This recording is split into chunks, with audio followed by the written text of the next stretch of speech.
La movida de poder de hoy es sobre las millones de olidas, pases, esnifadas, dosis que a lo largo del mundo impulsan el mercado global de la cocaína. Como quedó bien claro por la decisión del gobierno de Donald Trump, Colombia lidera en producción.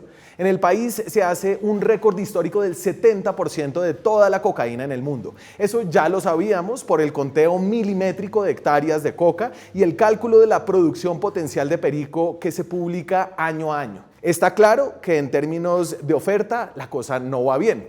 La pregunta obvia, si uno se toma en serio la idea de la responsabilidad compartida en la lucha contra el narcotráfico, es ¿cómo va la demanda? Esta pregunta la ha hecho el presidente Petro. No por ustedes, y se lo digo, porque ustedes no han hecho nada en relación a disminuir el consumo, sino que lo dejaron transformar en algo peor, de cocaína en fentanilo. La respuesta es más bien triste para Colombia. Según los datos de la ONU, cada vez más gente consume cocaína en el mundo y los grandes consumidores, Estados Unidos, Europa, no han podido detener la tendencia. Según la ONU, los consumidores de este estimulante subieron de 17 millones de personas en el 2013 a 25 millones en el 2023, un aumento de más de un tercio en una década. Y lo que es más triste aún es que, a diferencia del conteo de hectáreas, los datos sobre el consumo en cada país son muy malos a nivel mundial y no permiten evaluar avances año a año. Por ejemplo, Colombia. Las últimas cifras, según la base de datos de la ONU, son del 2019. A pesar de ser el mayor productor del mundo y donde la cocaína es más barata, solo el 0,6% de la gente mayor de 12 años dice haber consumido cocaína en el último año, menos del 1%. Esto es bajito, comparado por ejemplo con Brasil, pero ellos no tienen cifras actualizadas desde el 2012. Según esa medición, el 2,2% de la población consumió en el último año, casi 4 veces más que Colombia. En las Américas, los canadienses son campeones, seguidos de los gringos, el país que nos desertifica. En Canadá, que tiene las cifras más actualizadas, el 2,7% de la población consumió en el último año, y en Estados Unidos los últimos datos son del 2,4%. En Europa, donde crece el consumo, España tiene el primer lugar de lejos, con 3,6% de la población. Pero los campeones mundiales están muy lejos, pagando el gramo más costoso, Australia y Nueva Zelanda. En Australia, el 4,5% consumió en el último año, 7 veces más que en Colombia. Entonces, sí, el país fracasa en bajar la oferta, pero en el mundo muy poco se habla de la demanda y mucho menos se evalúa cómo van los grandes consumidores en bajarla. Pero eso sí, nadie lo certifica. La movida de poder de hoy es el engorde del gobierno a los negocios de Euclides Torres con la plata de los ciudadanos. Petro insiste en estatizarlo todo, pero hay un negocio de privados que no solo no toca, sino que ahora busca blindar más. El SICOV, el Sistema de Control y Vigilancia del Sector Transporte. Resulta que es un negocio que ronda los 290.000 millones al año, que pagan los ciudadanos de su bolsillo al hacer todo tipo de trámites de tránsito. Desde hace años está en manos de la red empresarial de Torres, el mismo que financió eventos de la precampaña Petro en 2022 y ha sido consentido con contratos y cuotas en el gobierno. También participa la multinacional española Indra, sociedad del Grupo Prisa, dueño de Caracol Radio, y el Grupo Colpatria, de la familia Pacheco, pero el cerebro es Euclides. El SICOV es el sistema que deben instalar todas las empresas que prestan servicios de trámites de tránsito. En ese negocio, Torres se ha asegurado de estar en todos los engranajes. Por eso, cada revisión técnico-mecánica o curso de conducción que pague es plata que finalmente llega a los bolsillos de las empresas de Torres. Y ahora, el gobierno alista todo para amarrarles el negocio por 15 años más.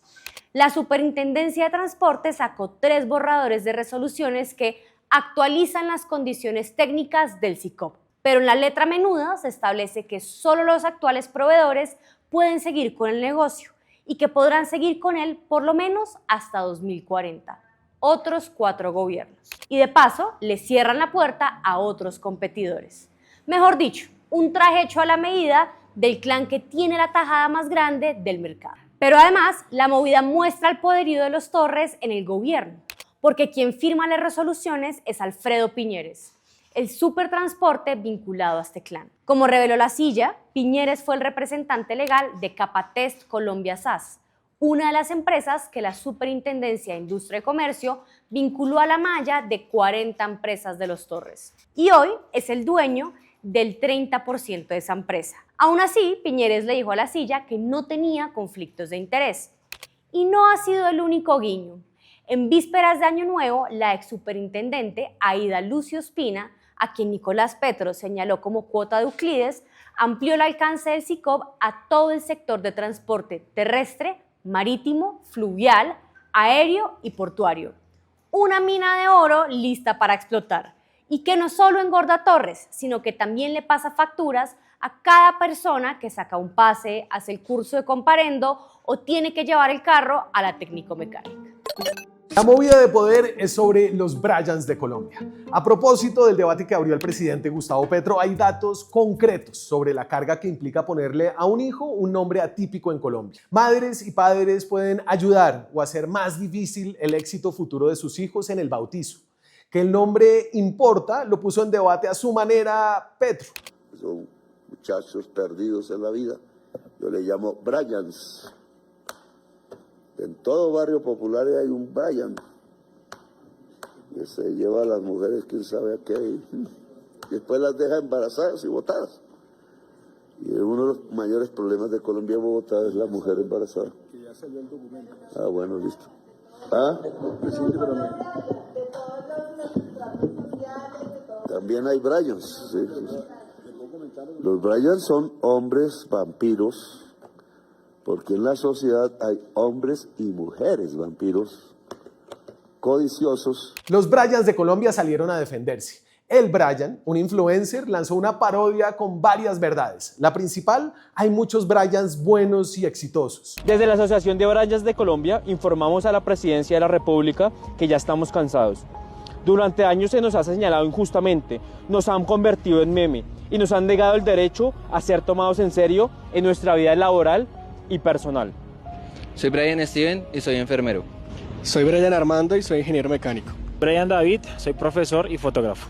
Soy Brian David y soy administrador de empresas. Como se puede evidenciar, hay Bryans de todas las índoles, Bryans trabajadores, Bryans soñadores, Bryans luchando por un futuro mejor. Pero en las palabras de Petro también hay verdades que han sido estudiadas por economistas. En el 2010, Alejandro Gaviria, quien fue rector de la Universidad de los Andes antes de lanzarse a la política, escribió un artículo con dos colegas que tiene varios datos muy reveladores. Se tituló Las consecuencias económicas de un nombre atípico. En el artículo caracterizan a los nombres raros como los sin tocayo. Esta es una medida objetiva de análisis para compararlos con nombres más comunes. Por ejemplo, son nombres sin tocayo Magnori, Glovis, Rodier, Ederson, Deyanire, Belkis, Lewson. Los economistas utilizaron los datos de la encuesta de calidad de vida del DANE de más de 20.000 hogares en el país con un acceso a la parte confidencial, como lo es el nombre propio. De esa manera calcularon el impacto de tener un nombre sin tocayo a un nombre más común. Las conclusiones son tremendas, abro comillas. Los resultados muestran que el efecto negativo de un nombre atípico en el salario oscila entre el 8 y el 11%, cierro comillas. Es decir, los Bryans la tienen más difícil por la sociedad clasista en la que vivimos. Ganan menos plata en el futuro, sobre todo los Bryans profesionales. Una cosa es ser un Bryan obrero y otra un Bryan abogado. Abro comillas, en la población más escolarizada, la posesión de un nombre atípico podría reducir el salario hasta en 20%, sostienen los investigadores. Además, este estudio encuentra que quienes más usan nombres sin tocayo son de hecho las personas más pobres, sobre todo las de la costa atlántica. En Colombia, la Constitución protege el derecho a ponerle el nombre que uno quiera a los hijos. En España, por ejemplo, hay nombres prohibidos. En Islandia hay que escoger los nombres de una lista fija. Por eso en Colombia somos el país de los Usnavis, los Hitlers, el Deportivo Independiente Medellín, todos nombres reales. Al menos la discusión que abrió Petro sirve para volver la atención sobre el clasismo estructural que le friega la vida a la gente en Colombia y también lo fácil que es hackearlo al no ponerle nombres raros a los hijos que se van a convertir en lastres para su futuro. La movida de poder sucede en una de las entidades menos conocidas pero más poderosas del gobierno de Colombia, la SIC, donde el superintendente es nombrado directamente por el presidente. Hoy está ahí Cielo Rusinque, una abogada constitucionalista sin experiencia en temas de competencia empresarial, pero que es una apasionada militante del petrismo. El poder de decisión de la SIC es sobre el sector privado, donde vigila, entre otras cosas, que haya competencia y que las empresas no manipulen los precios en los mercados. Con la llegada de Cielo, como mostró una investigación de La Silla, se han disparado las acciones de la SIC, en especial contra empresas que son criticadas por el presidente Petro. Es decir, se convirtió en una policía política empresarial. Cielo afirma que este incremento refleja un mayor interés por defender los derechos de los consumidores que no existía en gobiernos anteriores. En este contexto es que le llegan tres grandes temas a la SIC, no solo por su impacto en los consumidores, sino por los poderes empresariales que tocan. El primero toca al grupo Gilinski. La SIC debe decidir si Nutresa, la empresa de comidas de los Gilinski, puede comprar Mimos. Nutresa es dueña de Cremelados y con Mimos podría tener una participación que le dé control de precios en ese mercado. Eso lo define la SIC. El segundo tema que llega a la SIC toca el mercado de los celulares y los intereses de magnates internacionales como Carlos Slim y Javier Niel, el billonario francés dueño de Le Monde y yerno de Bernard Arnault.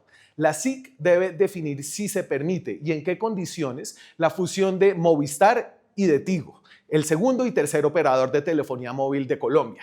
Detrás de este negocio está Niel, el dueño controlante de Tigo, y el mismo gobierno de Colombia, que es accionista de Movistar, una compañía española.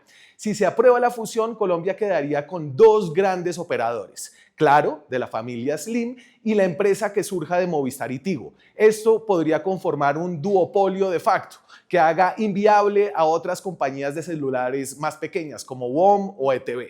El tercer tema caliente de la SIC es la decisión sobre el pliego de cargos contra Canal 1, la empresa que tiene la concesión del tercer canal, y Caracol Radio, del grupo español Prisa.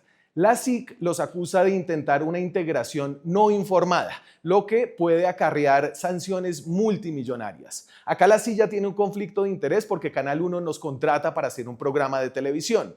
En juego, por sus consecuencias sobre dos empresas de medios, está la libertad de expresión. La SIC tiene otra característica que la hace muy poderosa. Es policía fiscal y juez al mismo tiempo. Puede recaudar pruebas de empresas sin orden judicial, llevarse correos, teléfonos, hacer copias de memorias y celulares. Es la que acusa, hace los pliegos de cargos y es la que juzga, define si hay culpabilidad. Y también es la segunda instancia. Después de que uno de los delegados decide, la apelación la define la superintendente Cielo Rusinque. Por eso hoy, para Gilinski, Slim, Niel, Canal 1 y Prisa y millones de consumidores, Cielo es el límite.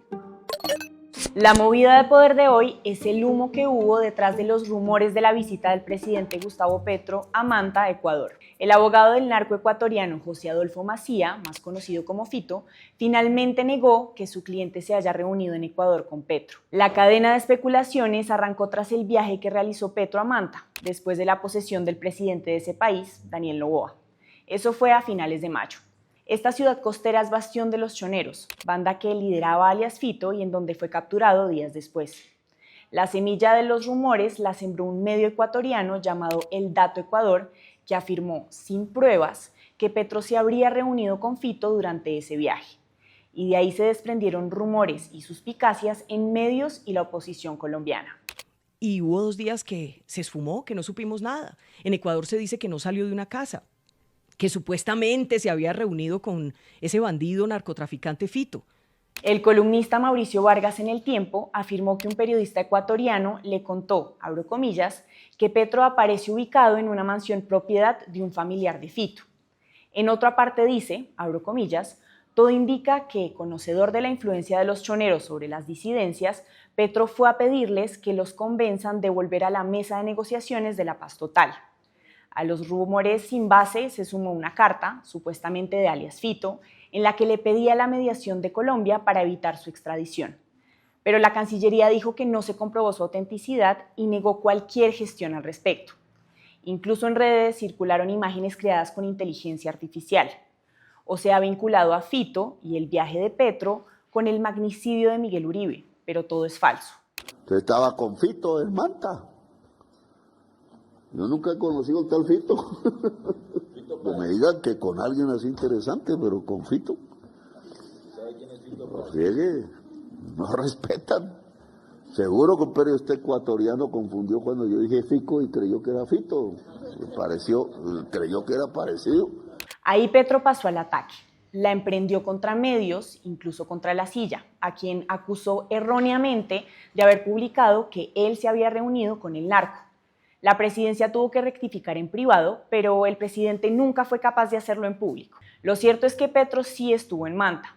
Según él, abro comillas, estuvo escribiendo. Y el Ministerio del Interior ecuatoriano respaldó esa versión. Aseguró que nunca salió de su hospedaje y que todo el tiempo estuvo custodiado por sus servicios de seguridad.